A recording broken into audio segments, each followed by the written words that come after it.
Hello मेरे प्यारे बच्चों, आशा करते हैं कि आप लोग अच्छे नहीं बहुत ही अच्छे होंगे। ठीक है, तो मेरे प्यारे बच्चों, पिछली क्लास की तरह फिर से मैं आपके बीच एक नया क्लास लेकर के आया हूं और आज की क्लास में हम लोग बात करने वाले हैं शब्द विचार के बारे में। ये क्लास बहुत ही महत्वपूर्ण है क्लास 10th और क्लास 12th के बच्चों के लिए, लेकिन ज्यादा महत्वपूर्ण है क्लास 12th के बच्चों के लिए, 12वीं के बच्चों के लिए कुछ ज्यादा ही महत्वपूर्ण है। ठीक है, और ये जो मैं आपको चैप्टर्स हिंदी व्याकरण की पढ़ाने जा रहा हूँ बच्चों, आज से हम हिंदी व्याकरण पढ़ेंगे। अभी मैंने 8 चैप्टर पद्य खंड यानी काव्य खंड का खत्म किया है। अभी मैं व्याकरण में आऊंगा, 10 चैप्टर व्याकरण का पढ़ाऊंगा, फिर से मैं गद्य खंड पर आऊंगा और हो जाएगा सिलेबस कंप्लीट। आपके एग्जाम में भी समय है, कम समय में बेहतर से बेहतर तैयारी होनी चाहिए। इसीलिए बच्चों मैंने सोचा है कि मैं आपको क्या करता हूं, एक इस तरह से क्लास लाऊं कि बस निचोड़ आपके दिमाग में मैं सेट कर दूं, क्योंकि मैं नहीं चाहता हूं कि साइंस वाले, कॉमर्स वाले, आर्ट्स वाले या 10th के ही बच्चे जो भी एग्जामिनेशन में बैठने वाले हैं ना, वो बच्चे किसी भी प्रकार का, ठीक है, प्रेशर लेकर एग्जाम में बैठे, मैं भी लेंदी डिफिनेशंस लिखाना शुरू कर दूं, नोट करवाना शुरू कर दूं, तो ज्यादा टाइम जाएगा। तो आपको ना मैं अपने क्लास में सिर्फ समझाने पर फोकस करवाने वाला हूं। आपका काम है सिर्फ आप समझिए बेहतर से बेहतर बच्चों। ठीक है, और पिछली क्लास की तरह इस बार फिर से, और ये मेनली रूप से मैं फिर से बोल रहा हूँ, मेनली रूप से 12th के बच्चों का क्लास है और 10th वालों के लिए तो खैर बोनस है, बोनस गोल्डन अपॉर्चुनिटी जिसको बोलते हैं वो है। और आज की क्लास में हम लोग बात करने वाले हैं शब्द विचार के बारे में। ठीक है, शब्द विचार कहते किसको है बच्चों? ठीक है, मैं बारी बारी से सारे क्लास लाऊंगा, आज मैं ये बीच का ही क्लास ले आया हूँ। खैर कोई बात नहीं, आप पढ़िए, मेहनत करिए। शब्द विचार एक चैप्टर है, इससे अच्छे खासे क्वेश्चन, लगभग 5 या 6 नंबर के क्वेश्चन आते हैं, ऑब्जेक्टिव में ही आते हैं, लेकिन बहुत सारा क्वेश्चन शब्द विचार से आएगा। आप देखिए शब्द विचार कहते किसको है। सबसे पहला क्वेश्चन तो यही उठता है कि सर शब्द विचार है क्या, होता क्या है शब्द विचार? 1 मिनट, शब्द विचार होता क्या है? तो देखिए सबसे पहले आपको बता दें कि जो शब्द होते हैं ना, उस शब्द के गुणों का जहां हम अध्ययन करते हैं, ठीक है, उसे शब्द विचार कहते हैं। मतलब हुआ कि शब्दों के मतलब, या और दूसरी बात, हाँ एक और चीज, ये व्याकरण का एक भाग है। हम कह सकते हैं कि व्याकरण का वह भाग जिसके अंतर्गत हम शब्दों के गुणों, रूपों एवं उनमें होने वाले परिवर्तनों का अध्ययन करते हैं, वो क्या कहलाता है? शब्द विचार कहलाता है। जिसके अंतर्गत हम शब्द के गुणों, रूपों एवं उनके परिवर्तनों का अध्ययन करते हैं, वह शब्द विचार कहलाता है। ठीक है, आगे बढ़ते हैं। अब सबसे पहला क्वेश्चन आता है कि सर शब्द क्या होता है? शब्द क्या होता है? ठीक है, तो हम कह सकते हैं कि शब्दों की अगर हम बात करें तो यह वर्णों का समूह होता है। इंग्लिश में भी आप लोग पढ़े हुएगा, the group of letter is called word, simple भाषा बच्चा वाला। ठीक है, लेकिन यहाँ पर ना परिभाषा की अगर हम बात करें तो हम यहाँ कह सकते हैं कि वर्णों के सार्थक मेल से बने हुए। ठीक है, 1 मिनट बच्चों, 1 मिनट। हाँ बच्चों, तो क्या कह रहे थे? वर्णों के सार्थक मेल को ही हम क्या कहते हैं? मेल से बने जो नए रूप हमारे सामने प्रस्तुत होते हैं ना, शब्दों वर्णों के जो मेल से बने नए जो रूप हमारे सामने आते हैं, यानी हम कह सकते हैं परिभाषा की अगर बात करें कि सर एक अच्छा सा परिभाषा बताइए कि शब्द का परिभाषा क्या होगा, तो हम कह सकते हैं वर्णों या ध्वनियों के सार्थक मेल को शब्द कहा जाता है। वर्णों और ध्वनियों के सार्थक मेल को शब्द, मतलब समझ रहे हो ना, मेल तो हो ही रहा है लेकिन वो सार्थक होना चाहिए, निरर्थक नहीं। ये नहीं कि कलम बना, कलम बन गया, वेरी गुड। अब उसी में कोई आदमी व्यक्ति आपको कहे कि देखो आपके पास 3 वर्ण है, एक क है, एक ल है और एक म है, और इसका एक सार्थक मेल बना करके एक शब्द का निर्माण करिए, तो आप कहेंगे ठीक है सर लीजिए ना, ल क म, लकम। भाई ये तो कोई शब्द नहीं हुआ, लकम क्या होता है? कुछ नहीं होता है। ठीक है, तो सार्थक भी होना चाहिए, निरर्थक नहीं। ये कोई शब्द नहीं हुआ तो ये शब्द कहलाएगा? बिल्कुल नहीं कहलाएगा, इसी को तो निरर्थक कहते हैं। ठीक है, तो आपसे कोई पूछे तो आप कहिएगा सिंपल भाषा में सबसे पहले कि शब्द विचार क्या होता है। तो व्याकरण का वह भाग, और ऐसे व्याकरण का दूसरा भाग है, दूसरा खंड होता है। पहला होता है बच्चों वर्ण विचार, और दूसरा खंड होता है शब्द विचार, और तीसरा होता है वाक्य विचार। व्याकरण खत्म, मेन तीनों को विचार है। ठीक है, तो ये व्याकरण का दूसरा खंड है जिसके अंतर्गत हम लोग ना शब्द के गुण, प्रकृति एवं उनके में होने वाले परिवर्तनों का अध्ययन करते हैं, वो शब्द विचार कहलाता है। शब्द विचार के अंतर्गत सबसे पहला जो टॉपिक है कि शब्द क्या है। ठीक है, तो ध्वनियों और वर्णों के ध्वनियों या वर्णों के सार्थक मेल को ही हम क्या कहते हैं? शब्द कहते हैं। हमारे मुंह से जो ध्वनि निकला, अ, क, म, प, ल, जो भी ध्वनि हमारे मुंह से निकल रहा है ना, इस ध्वनि को बस मिला दो और इसके मेल को, हमारे मुंह से निकला आ, तुम्हारे मुंह से निकला सी, इसके मुंह से निकला श, आशीष, क्या बना, आशीष बना। तो हमारे मुंह से जो ध्वनि निकल रहा है, जो सार्थक ध्वनि निकल, सॉरी हाँ, जो वर्ण निकल रहा है, ध्वनि निकल रहा है, उसी के सार्थक मेल को क्या कहते हैं बच्चों, शब्द कहते हैं। क्लियर है। अब हम बात करते हैं कि शब्द के प्रकार। देखिए शब्द अनेक प्रकार के होते हैं, ठीक है। शब्द को ना उनके गुण के आधार पर अलग अलग प्रकारों में, अलग अलग भागों में बांटा गया है, ठीक है। उनके रूप के आधार पर, उनके गुण के आधार पर, उच्चारण के आधार पर, उपयोग के आधार पर अलग अलग रूपों में बांटा गया है, ठीक है। सबसे पहला जो आता है ना बच्चों, कह रहा है जाति या उद्गम के आधार पर। सबसे पहले शब्द के जाति या उद्गम के आधार पर ना शब्द को बांटा गया है 5 भागों में। जाति या उद्गम के आधार पर बच्चों शब्द को कितने भागों में बांटा गया है, 5 भागों में बांटा गया है। सबसे पहला है तत्सम, दूसरा है तद्भव, तीसरा है देशज, चौथा है विदेशज और 5वां है वर्ण संकर। देखिए वैसे आप बचपन से पढ़ते आए हैं 10th तक कि शब्द के 4 प्रकार होते हैं, तत्सम, तद्भव, देशज और विदेशज। यहाँ पर आपको अर्थ के आधार पर, अलग अलग उपयोग के आधार पर शब्द को अलग अलग भागों में पढ़ने का मौका मिला। इसलिए मैंने कहा है कि क्लास तो 12th वालों का है, लेकिन 10th वालों के लिए गोल्डन अपॉर्चुनिटी है, क्योंकि 10th वालों से यही प्रकार पूछे जाते हैं और ये प्रकार पूछे जाते हैं, विकारी, अविकारी, कभी कभी रूढ़ यौगिक और योग रूढ़ भी पूछ दिया जाता है। ये जो 2-3 एक्स्ट्रा आप देख रहे हैं वो 12th वाले बच्चों के लिए बेनिफिशियल है। तो हम आगे बढ़ते हैं। अर्थ के आधार पर, जाति के और उद्गम के आधार पर हमने देखा कि शब्द के तत्सम, तद्भव, देशज, विदेशज और वर्ण संकर 5 प्रकार के शब्द होते हैं, ठीक है। अगला आता है अर्थ के आधार पर शब्द। सर कितने प्रकार का होता है, तो शब्द अर्थ के आधार पर मेरे बच्चों 3 प्रकार के होते हैं। एक को कहते हैं वाचक, दूसरे को कहते हैं लक्षक, लक्षण नहीं लक्षक, और तीसरे को कहा जाता है व्यंजक, ठीक है। समझ में आया? हाँ सर समझ में आया, वेरी गुड। कह रहे व्युत्पत्ति के आधार पर, व्युत्पत्ति के आधार पर मतलब कैसे उसकी व्युत्पत्ति हुई, उसकी बनावट, व्युत्पत्ति या इसको हम क्या कह सकते हैं बच्चों, व्युत्पत्ति या बनावट। व्युत्पत्ति या बनावट के आधार पर अगर हम बात करें तो व्युत्पत्ति या बनावट के आधार पर भी 3 प्रकार के शब्द होते हैं। एक रूढ़ होता है, दूसरा यौगिक और तीसरा योग रूढ़ होते हैं। अगर हम रूपांतरण, इसके रूप में जो अंतर होता है, परिवर्तन आता है, तो रूपांतर के आधार पर अगर हम बात करें तो शब्द 2 प्रकार के होते हैं, पहला विकारी, दूसरा अविकारी। पहला विकारी, दूसरा अविकारी। और सार्थकता के आधार पर शब्द 2 प्रकार के होते हैं, पहला सार्थक और दूसरा निरर्थक, ठीक है।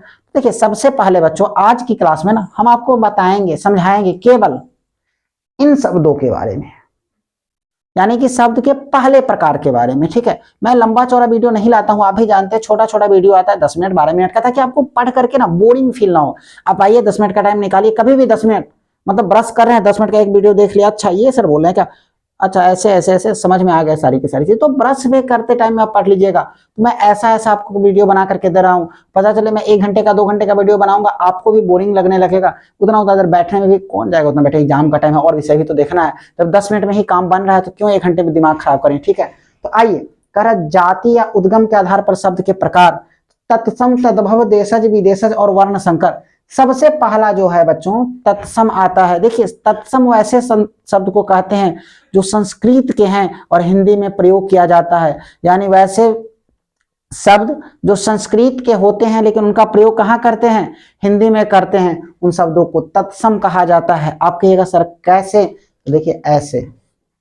एग्जाम्पल के बात अगर हम करें बच्चों, अगर हम तत्सम की एग्जाम्पल लें तो तत्सम का ना एग्जाम्पल अगर हम लें तो जैसे कि हम बात करें दुग्ध, देखो दूध नहीं मैं बोल रहा हूं, मैं दुग्ध बोल रहा हूं, ठीक है।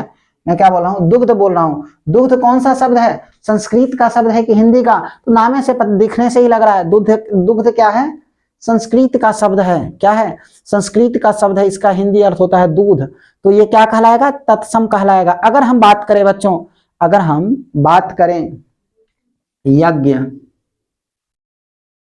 सॉरी 1 मिनट, अगर हम बात करें यज्ञ, यज्ञ संस्कृत का शब्द है, ठीक है। अगर मैं बात करूं यहां पर, क्या बात करूं, 1 मिनट, हाँ बच्चों अगर हम बात करें यहाँ चंद्रमा, तो चंद्रमा क्या है, संस्कृत का शब्द है।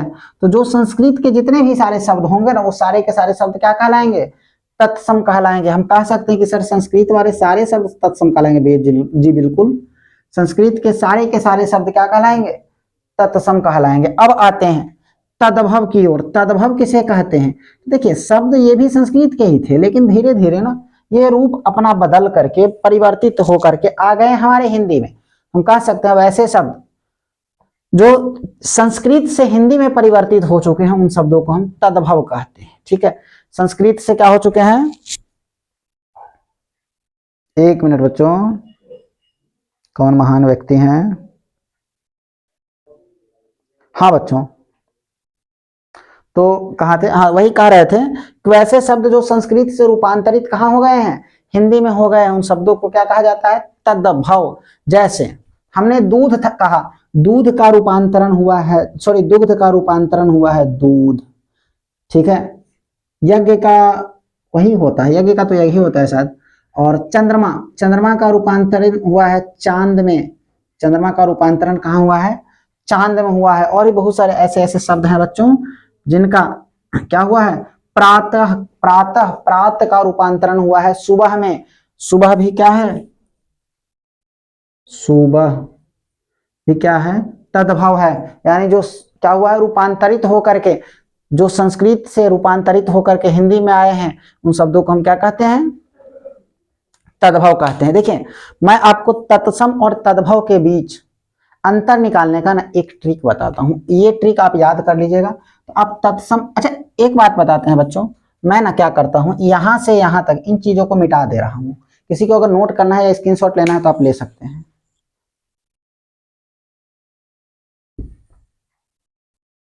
क्योंकि ये आज की क्लास में मैं इस पर चर्चा नहीं करने वाला हूं, मैं इन चीजों को आपको कल बताऊंगा। आज हम सिर्फ पहले प्रकार पर ही चर्चा करेंगे, शब्द के तत्सम, तद्भव, देशज, विदेशज और वर्ण संकर, इन्हीं पांचों पर हो जाएगा।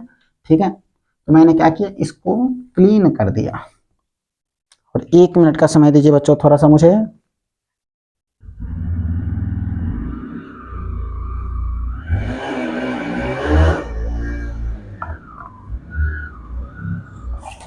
हाँ बच्चों आइए, हम आपको कह रहे थे कि तत्सम और तद्भव का ना मैं आपको एक ऐसा धांसू ट्रिक बताने जा रहा हूं जिसको देख करके आप बता दीजिएगा 90%। देखो कभी भी ना ट्रिक 100% तो अप्लीकेबल नहीं होता है, लेकिन 99.9% कोई कोई ट्रिक अप्लीकेबल होता है। 0.1% तो आप लोग याद करके जाओगे। ठीक है, चलिए कह रहा है अगर हम तत्सम की बात करें बच्चों, मैं बात किसकी करूं? तत्सम की।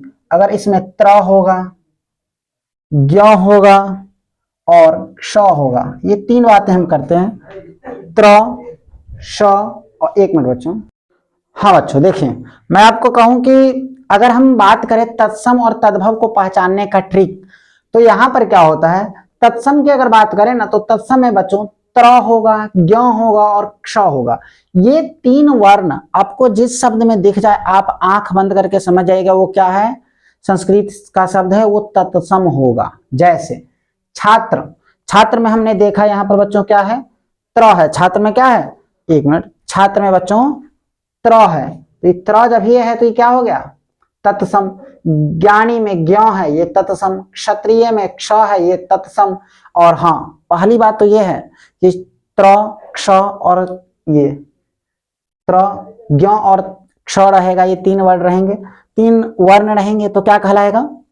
तत्सम कहलाएगा। दूसरी बात यह है कि अगर कोई भी वर्ण रहेगा उसके ऊपर रेफ नहीं रहता, र वाला, हमने यहाँ पर उदाहरण में क लिखा है, ऐसा नहीं कि हर जगह क खोजने बैठ जाना। ठीक है, किसी के ऊपर अगर रेफ लगा रहेगा तो वो संस्कृत का शब्द होगा।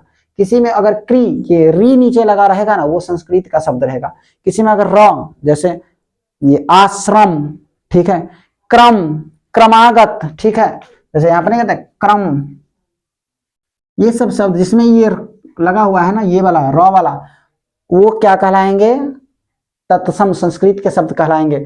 जिसके ऊपर बच्चों, जिसके ऊपर अनुस्वार होगा, मानी मतलब ये पॉइंट होगा, ठीक है, जिस शब्द के ऊपर, वो क्या कहलाएगा? तत्सम कहलाएगा। और जिसमें विसर्ग होगा वो भी तत्सम। ये तीन बातें आप याद रखें, तत्सम और तद्भव में कभी कोई दिक्कतें नहीं होंगी। और तद्भव की बात करें तो जिसके ऊपर चंद्र बिंदु होगा वो सारे के सारे शब्द तद्भव के होंगे। जैसे आपने अभी देखा ना, मैंने कहा यहां पर चांद क्या है? तद्भव है। चंदा या चंद्रमा, इसमें तो दो है। चन के ऊपर में अनुस्वार भी है, द्रव में र भी लगा है, ये क्या होगा, तत्सम होगा। तो तत्सम और तद्भव में अब हमें नहीं लग रहा है कि आपको कोई भी दिक्कतें होंगी। ठीक है बच्चों, आगे बढ़ें। चलिए बिना समय को गवाए आगे बढ़ते हैं। अगला जो पॉइंट था मेरे भाई वो था देशज। देखिए देशज वैसे शब्द होते हैं जो हमारे गांव देहात में, देखिए हमारे देसी बोलचाल में ना जिसका उपयोग होता है उसे हम लोग देशज कहते हैं। जैसे लोटा, बाटी, फुनगी, ठीक है, ये सब शब्द क्या है, हमारे देशज शब्द हैं। क्या कहेंगे, लोटा, बाटी, फुनगी, फुनगी मतलब ऊपर एकदम कोना पर, मुरेठा, ठीक है, इत्यादि। जित मतलब हम कह सकते हैं कि वैसे सब जो हमारे देसी बोलचाल के उपयोग में लाए जाते हैं उसे हम लोग देशज शब्द कहते हैं। अगला आता है विदेशज।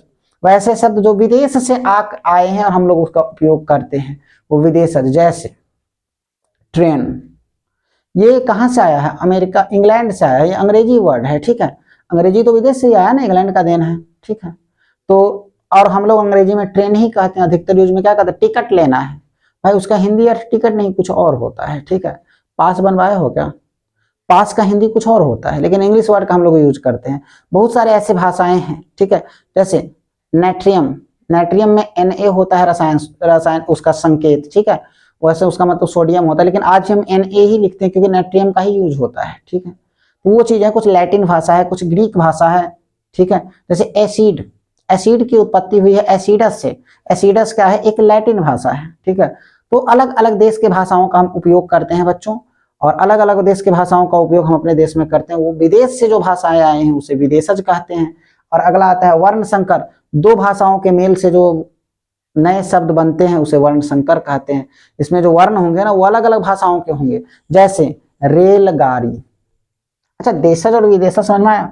विदेशज का एग्जाम्पल हो गया ट्रेन, पास, देखो हम इंग्लिश में दिख रहे हैं, आप लोग चाहे तो हिंदी में लिख सकते हैं, टिकट। और वर्ण संकर में हो जाएगा टिकट नहीं, टिकट घर, ऐसे लिखो ना, सबसे बढ़िया। गांव देहात में मतलब हर जगह आप देखते हैं लोग कहते हैं टिकट घर। अब टिकट तो अंग्रेजी वर्ड है लेकिन घर तो हिंदी है, दो शब्दों से मिलकर बना टिकट घर। पॉकेट मार, जो पॉकेट मार ले उसे हम लोग पॉकेट मार कहते हैं। ठीक है, तो पॉकेट इंग्लिश वर्ड है और मार हिंदी वर्ड है, पॉकेट मार लिया। ठीक है, रेलगाड़ी, rail RAIL, rail is English word. Rail क्या है, रेल अंग्रेजी के शब्द हैं और गाड़ी क्या है, हिंदी के शब्द हैं, तो रेलगाड़ी। ठीक है, जहां पर दो शब्दों का संयोग होता है उसे हम लोग क्या कहते हैं बच्चों, उसे हम लोग कहते हैं वर्ण संकर। आशा करते हैं कि चीजें आपको समझ में आई होगी। और आज के क्लास को हम खत्म करने से पहले बस 1 मिनट इसका रिवाइज करवाएंगे। देखिए शब्द विचार जो होता है ना, जिसमें हम लोग शब्दों की प्रकृति, गुणों के और परिवर्तनों का अध्ययन करते हैं, शब्द विचार कहलाता है।